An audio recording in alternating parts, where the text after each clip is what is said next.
چکا ہوں کہ دعا کرو یا مباہلہ کرو، یہ اس حد سے بہت آگے نکل چکے ہیں لوگ۔ اب ایک اور بات ہے جو میں نے پہلے بھی کی تھی، اب زیادہ زور سے دہراتا ہوں۔ ان تمام ہندوستان کے مولویوں کو آپ یہ میری طرف سے ضمانت دیں کہ جھگڑے لمبے ہو گئے، اس کو اب چھوڑو۔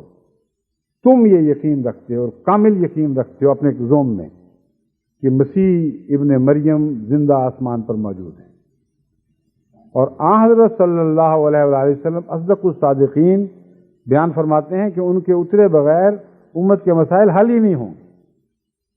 وہ اتریں گے تو یہ ذلت عزتوں میں تبدیل ہوگی، وہ اتریں گے تو مسلمانوں کو ایک عالمی غلبہ نصیب ہوگا۔ یہ دو باتیں ان پر خوب کھول دو اور کہو کہ پھر مناظروں میں کیا پڑے ہوئے ہو، جو اصل مسئلہ ہے اس کے حل کی طرف توجہ کرو۔ اس صدی کے گزرنے میں اب چند سال باقی ہیں۔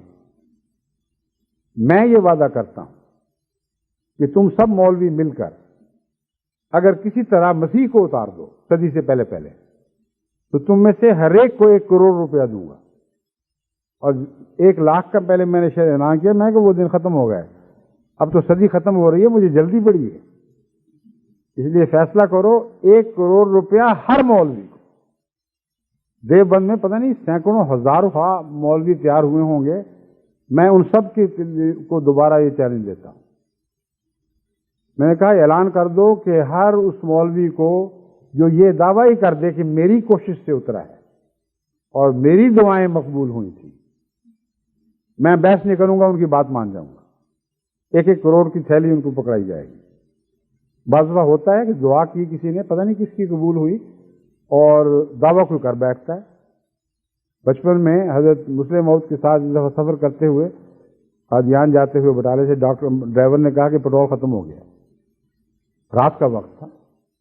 ہمیں ختم ہو گیا، میں نے کہا ہاں جی ختم ہو گیا، قادیان بھی نہیں پہنچیں گے؟ اس کا سوال ہی نہیں نظر آتا، جو سوئی ٹچ کر رہی ہے آخری بٹالے سے اس لیے نہیں بھروایا کہ رات کا وقت تھا، وہ دکان بند ہو چکی تھی، پیٹرول پمپ 24 گھنٹے نہیں کھلا کرتے تھے۔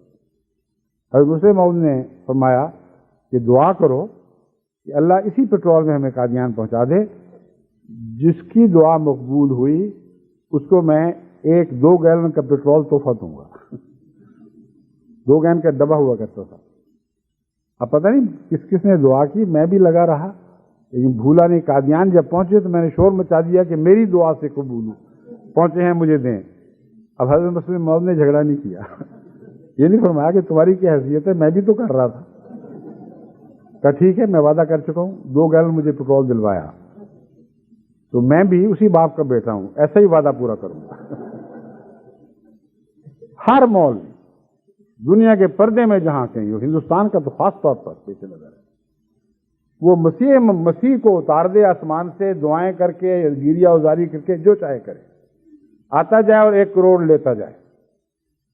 پھر مجھے خیال آیا کہ مسیح کو یہ کہاں اتار سکتے ہیں بیچارے، مسیح تو بہت پاک وجود ہے، دجال کے گدھے کوئی پیدا کرتے۔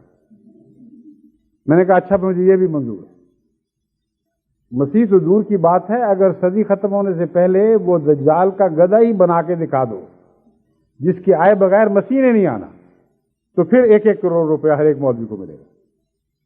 اور یہ دعویٰ میرا آج بھی قائم ہے۔ اب تو اس قسم کے چیلنجوں کے وقت آ گیا ہے، ہاتھ کنگن کو آرسی کیا، مسیح کو اتاریں اور جھگڑا ختم کریں۔ میں اور میری ساری جماعت تو پہلے بھی مسیح کو مانے ہوئے ہے، ایک اور مسیح کو ماننے میں ہمیں کیا آر ہوگی؟ تم وہ بدبخت ہو کہ اگر تمہاری نعوذ باللہ من ذالک واقعتاً تمہاری دعاؤں سے اترا تو تم انکار میں پہلے ہو، بلاتے ہو اور پھر اس کا انکار کر دیا کرتے ہو۔ ان یہود کی تو مشابہ ہو جنہوں نے بڑے گریہ ازاری کے ساتھ مسیح کے آنے کی دعائیں مانگی تھیں، دیوار گریہ سے سر پٹکا کرتے تھے، اے خدا ہماری قوم ادبار میں کہاں تک جا پہنچی ہے، اب آخر ہم پر رحم فرما، اس منجی کو ہم نے بھیج دیا۔ لیکن جب خدا نے اس منجی کو اتارا تو جانتے ہیں اس سے کیا سلوک کیا، بس وہ آنے والا تو آ چکا ہے اور کوئی نہیں آئے گا۔ تم جتنے جتن کرنے ہیں کر دیکھو، مگر اگر تمہیں وہم ہے کہ تو آئے گا، تو میں تمہیں یقین دلاتا ہوں کہ تم انکار میں سب سے پہلے ہو اور اسی محرومی کی حالت میں مر جاؤ گے۔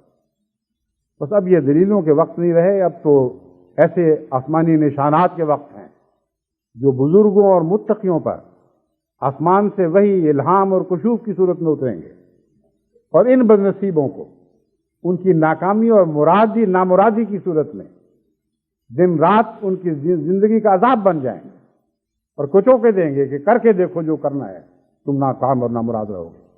بس یہ چیلنج ہے جو ہندوستان کے اس مناظرے سے میرے دل میں پیدا ہوا، اور میں اسے پاکستان کے مولویوں پر اور ان بڑے بڑے دعوے داروں پر جو مسیح کے مردے کو زندہ کرنے کی کوشش کر رہے ہیں، وہ کہتا ہوں کہ کرو، شوق سے جو زور لگاتا ہے لگاؤ، لگتا ہے لگاؤ، آسمان سے اسے اتار کے دکھاؤ۔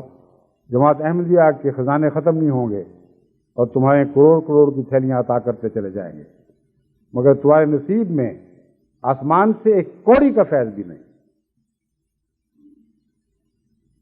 ہم اربوں بھی دے سکتے ہوں تو یہ پاک پیسہ میں سے ایک پیسہ بھی تمہارے مقدر میں نہیں۔ تم تکذیب کی کمائی کھانے والے ہو، اور قرآن فرماتا ہے کہ تم نے اپنا رزق تکذیب کو بنا رکھا ہے، پر اپنی تکذیب سے جتنے پیسے کھائے جاتے ہیں کھاتے رہو۔ اب ہمارا جھگڑا آسمان پر ہے، اور یہی وہ بات ہے جو حضرت مسیح موعود علیہ الصلوۃ والسلام نے آخر فرمائی کہ میرا مقدمہ تم سب کے ساتھ آسمان پر ہے۔ اب آسمان پر یہ فیصلے ہوں گے اور ہونے شروع ہو گئے ہیں، اور دن دور نہیں جب خدا کے آسمان کے فیصلے زمین پر جاری اور ساری تقدیروں کے طور پر ظاہر ہوں گے اور سب دنیا کو دکھائی دینے لگیں گے۔